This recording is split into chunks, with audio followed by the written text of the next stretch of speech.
You know him? Take a good look. Sergio, right? Show me the money club. Wearing Rideshare Guy's hat. Harry Campbell is beyond lucky to have this man part of the Rideshare Guy channel. I hope to see him fly solo one day. He will have 100,000 subscribers in 2 months. I'm a food delivery and rideshare driver who advocates for thousands of gig workers. I follow these steps to prevent apps from firing me. And when I say I'm not talking about the rideshare professor. This is his article, but we're doing the same thing. Now, Insider, 50% of their articles I can agree with, right? And I'm pretty sure I'll agree with this because this was written by him. But sometimes I just feel like they may be pushing one or two of the companies a little bit too much, right? Some of the information that the Insider has reported before, I cannot quite believe. But, you know, we put them all out there, all the articles, all the news articles. Let's jump straight in and see what Sergio has to say. There he is, gig driver, advocate. Sergio Avedian works in LA, in my city. I've met with him. He's a great guy. He's a leader. He's fighting for you. That I can tell you. So dozens of gig drivers say they are getting fired from apps like Uber, DoorDash, Lyft, and Uber Eats. A driver advocate, Sergio Avedian of the Rideshare Guy, gives his best tips for preventing deactivation. So this is why I think this is so important for him to say this, because there are certain things you can do to minimize the chances of deactivations. But at the same time, you could be a 5-star driver. And you know, we've done 3,000 plus cases at gigrocket.com. And you can be a 5-star driver. It just takes one asshole coming up with one bullshit story to throw you under the bus.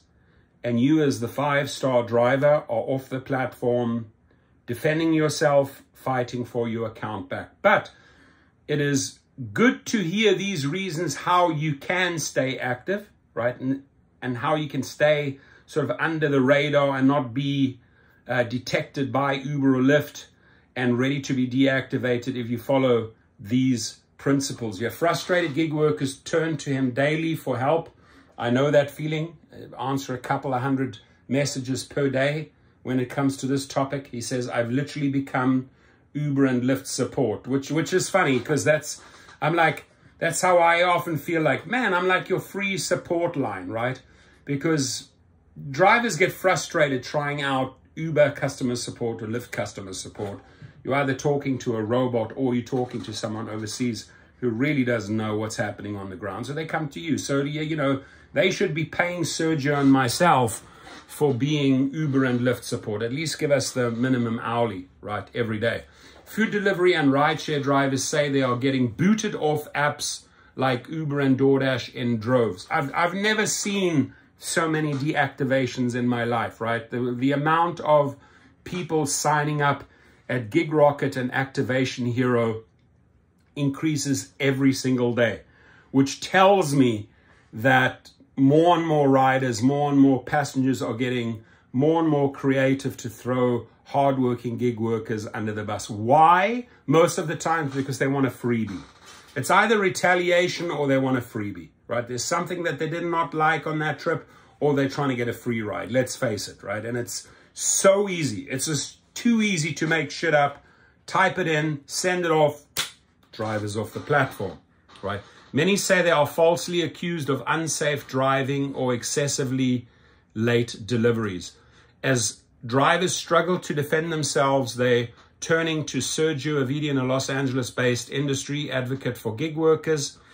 Avedian, a multi-app gig driver who shares his best practices on the Rideshare Guy, said he receives about 1,000 emails each week from gig workers seeking his advice. He helps drivers with everything from app glitches to fixing earning disputes. He does his best to advise them unofficially. And I agree 100%. Unfortunately, We have to do a lot of Uber and Lyft's work, Sergio and myself and other YouTubers. But then, you know, you get the trust and you get the followers, right? Because you know that if something goes down, they come to you for help and you help them wherever you can. So he says, I've literally become Uber and Lyft support, said Avedian. He said, the unjust deactivation of drivers is a huge problem lately. Uber said, removing a driver's access to its platform is a serious decision. I don't think so. I don't think that 80 to 90% of the time, Uber customer support who analyzes these reports from riders even thinks for a second, right? Safe thing, let's take the driver off the platform, right? Now, I do want to say, like when I say we've done about 3,000 plus deactivation cases, there are many drivers out there with quite a shady or spotty history, right? Multiple warnings, multiple violations. You know, sometimes the other day I had a guy who, he said, oh, I just got deactivated. Okay. So I said, well, tell me the whole story, what happened. He said, they warned me like 5 times. They warned him 5 times that customers complained that he was watching a TV show, one of his favorite TV shows, on his phone while driving, right? And all I could say to that driver, you didn't learn the first time around or the second time around. You had to allow this 5 times. It's obvious, right? And now they have a record of 5 riders with the same complaint. So, you know, those type of drivers are going to have a lot of difficulty getting back on.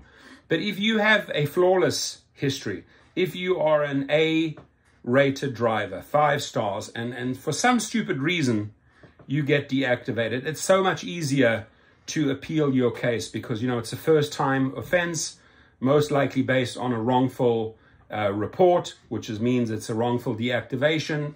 You tell the company, hey, Lynn, look, the guy's a 4.99 rating. He's done 10,000 trips. You want to let this type of driver go because one person suddenly made some crap up and you don't have anything in the history books about this driver that he's a bad driver. He's a great driver all along.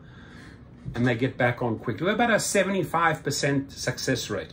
And again, you cannot rescue everyone. Absolutely not. And no attorney in the world, no paralegal in the world representing you, no matter what case, whether it's in civil court or criminal, will say, you know what, I can 100% guarantee you're going to win the case. We never do that. We cannot guarantee a driver that they get reactivated. We don't know the entire story. We don't know how severe the issue is. So to get 70 to 75% back, and I've had this conversation with Sergio, is pretty damn impressive, right? And all you have to do is go to the channel underneath. You see this middle one here, deactivated to reactivated, the white glove course. Get on there, pay the $69, get the appeal filed, add your statement, have a paralegal package it up at Gig Rocket, and then we'll also look at your lost earnings. How much have you lost in money, right? But back to Sergio. Uber said removing a driver's access to its platform is a serious decision. However, in some cases, we may need to deactivate an account without warning. If they receive information that requires immediate review for legal or safety reasons, or if a driver or delivery person has engaged in unlawful or fraudulent behavior. Grubhub declined to comment for the story. DoorDash did not respond to specific questions and referred Insider to its deactivations newsroom. Lyft said it's directly against its business model to deactivate drivers unnecessarily. And again, David Risher, that's where you're just talking plain shit. The amount of Lyft deactivations that I see, obviously less drivers on Lyft than Uber, but when it comes to a ratio, it's the same. You throw these drivers under the bus so fast, is promised this immediate, like, you know, a team that will look at the wrongful deactivation and get them back on the road, like fast track them. Haven't seen anything from David Risher. All talk, no action. So fair deactivations is an important issue, but it must be done in a way that doesn't jeopardize the safety of riders on the platform. Lyft told Insider. Still, Avedian called avoiding deactivation a game of Russian roulette. It is. You know, you try and avoid deactivation. And this is why I say to the drivers, make sure you have your plan B or C, right? That you actually start recruiting your own private clients, because they will throw you under the bus as a 5-star driver for any reason. They will always, always side with the rider. Let me say this again. They will always side with the rider. The 56-year-old former Wall Street broker estimates he has logged about 12,000 trips over 8 years driving for DoorDash, Uber Eats, and Lyft. He cherry picks the best rides or orders from each app to ensure he makes 35 to 40 an hour, he said. So a big promoter of cherry picking, Sergio. Language that Uber and Lyft hates. They don't like the fact that Sergio, myself, and other channels, educate drivers how to cherry pick. But at the end of the day, you are an independent contractor. You make independent decisions. You take what works best for you. You have to know your self-worth. Do not sell yourself cheap or low, right? Go for the big ones. He knows how to do it. He teaches that formula. My time is for sale to the highest bidder, said Avedian, who recently interviewed Lyft CEO David Risher on the Rideshare Guy YouTube show, Show Me the Money Club. He spoke with Insider and shared his best tips for preventing gig drivers from getting fired from apps. Here they are. Best tips for preventing gig drivers from getting fired from the apps. Don't talk much. Avedian offers quiet and courteous rides. I'll say good morning if it's a morning trip. I'll say good evening if it's an evening trip. Then I'll shut up. Now, I want to stop there. We're all different, right? We're all different. What I like to do, and please share what you like to do here, is I enjoy talking. I'm a networker. I love, within one trip, finding out everything about that individual to see if there is further business or a further relationship down the line. Now, I can also quickly tell, I'm sure you can do this too, right? That, hey, this rider wants peace and quiet. This rider is tired. This rider is on their phone or on the laptop. I back off. But if I sense, and it usually if the rider or the passenger makes the first move and they ask the first questions, they want to have a conversation. So I don't use this formula. And my don't talk too much, I talk a lot, and it's opened up crazy doors for me. So everyone's different here, right? I would love to hear how you handle this. Are you a silent person, or do you pick and choose? I pick and choose the people depending on their energy, depending on the conversation that they strike. I enjoy talking to people. So he says, don't speak until you're spoken to. That's true.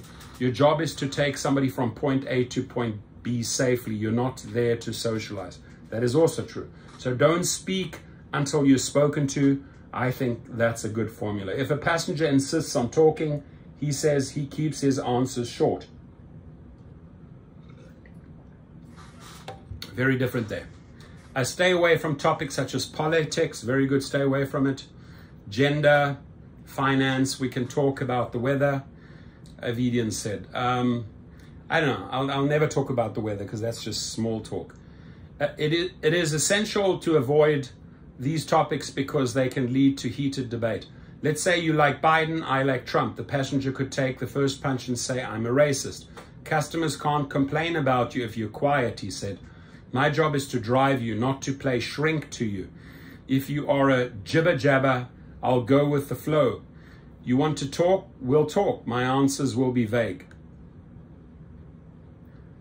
Drive like grandma. Don't risk being reported as an unsafe driver.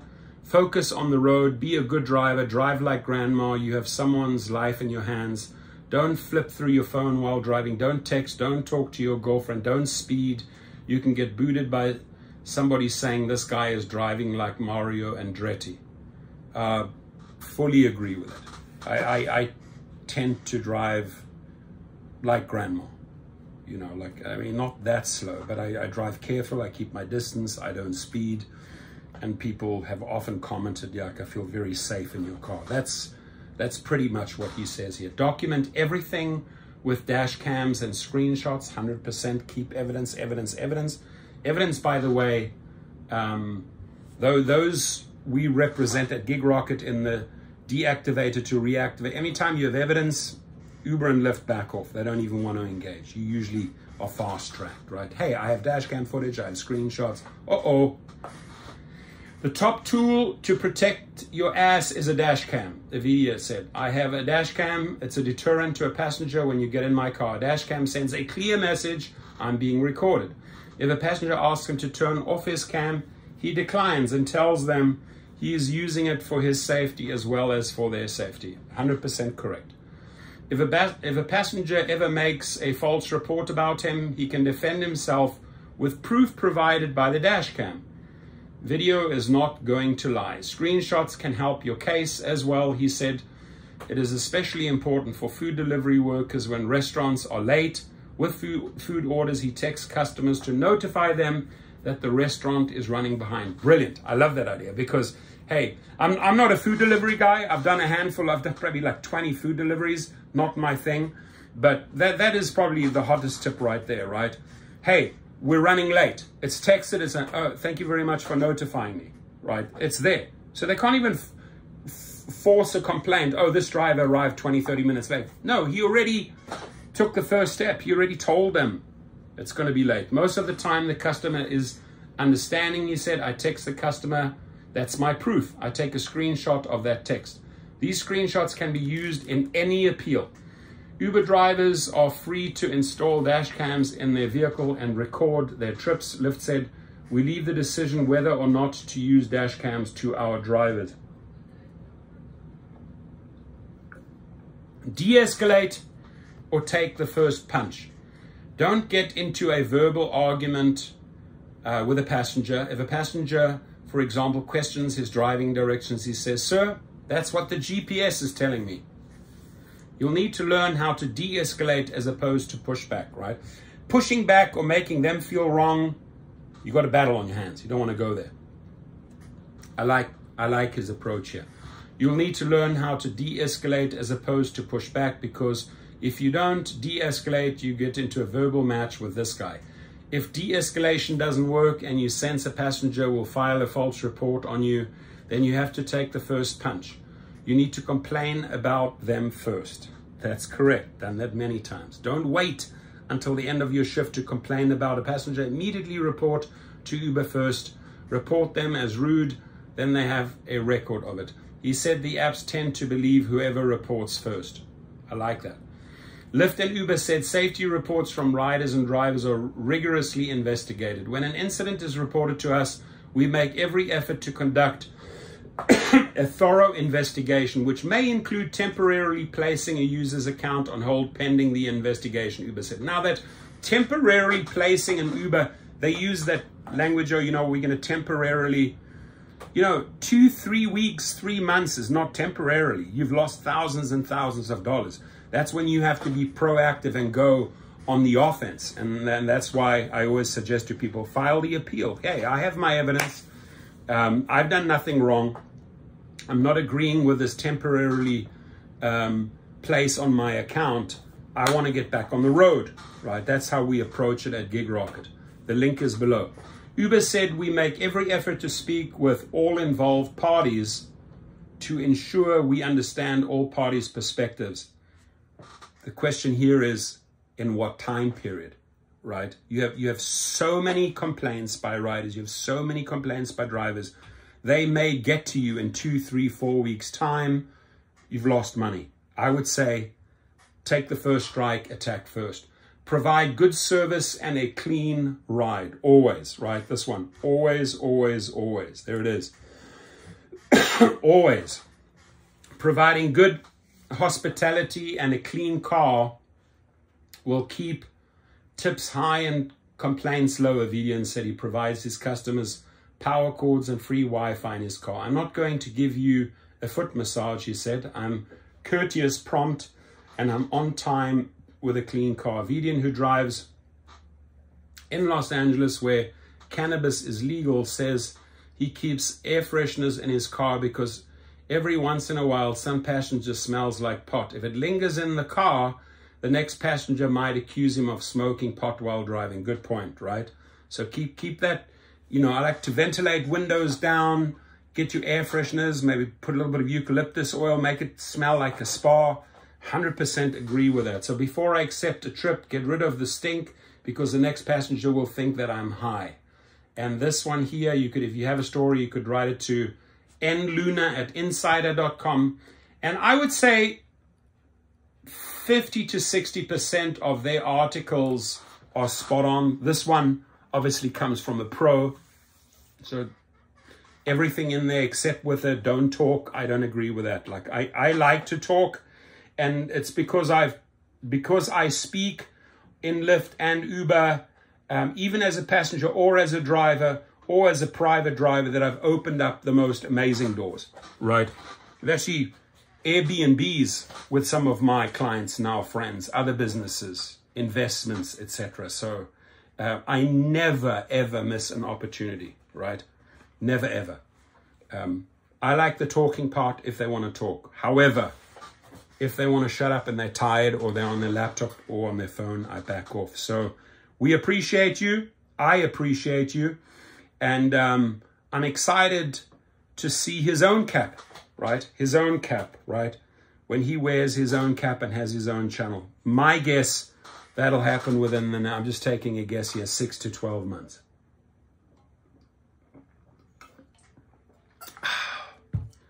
Nice hot coffee. So ladies and gentlemen, please be safe out there. Go out, make money, follow his tips. Now, if you do need help, if you are in a situation, I'm going to plug this right at the end. There's a couple of things where I would like to add some value to that story. If for some reason you have followed all of Sergio's great tips, right? Now you've definitely brought down the likelihood or the chances of being deactivated following his tips. That's why the article is so good. If for some reason they kick you off and say, oh, we have a temporary investigation, or you've been deactivated, come to GigRocket if you don't have an entire history of violations. If you have a history of sexual harassment, if you have a history of this, I really, my team, my paralegals don't want to represent you. But if you're a good driver, if you're an honest driver, if you have evidence, if you know in your heart that they've wrongfully deactivated a good driver because you are a 5-star driver, head on over to GigRocket and let's get the appeal going right away. Right. Also, as a backup plan, sadly, Uber reports to Lyft, Lyft reports to Uber. Sometimes it can be a double whammy. Many people know exactly what I'm talking about when I say double whammy. You're off the one platform, they share the info with the other, you're off the other platform. You better have your backup, right? You're paying for that car, you're paying for the insurance. Start recruiting your own clients. This is the best $69 you'll ever spend, right? And we've also done about 3,700 of these courses we've sold to date. And I get the text messages and email all the time. I have my own company, I have my own true independence, right? I'm a true independent contractor with my own clients. I'm making the real money. I'm stepping into my real self-worth. On Uber and Lyft, no matter what platform you're on, you're never, ever stepping into your true self-worth. This is as close as it gets, being your own driver. So check it out. Links are below. Any other questions, hit us up underneath. We'll get back to you. Maybe questions for Sergio. What I like about Sergio, he comes into my channel very often, answers people. And I'm pretty damn sure he's going to be responding to people that address things about Sergio in this video, right? Because this is about him. This video is about Sergio. It's about the tips that you can follow in order not to be deactivated. And it's great content. Great content. I have already voiced which one I don't agree with, because we're all different here. Some are quiet, some are not. I talk a lot, but when I talk, it's to open up doors, referrals, networking, marketing, future opportunities, right? Have a good one, my friends. I'm excited to read your comments. Sergio, thank you again.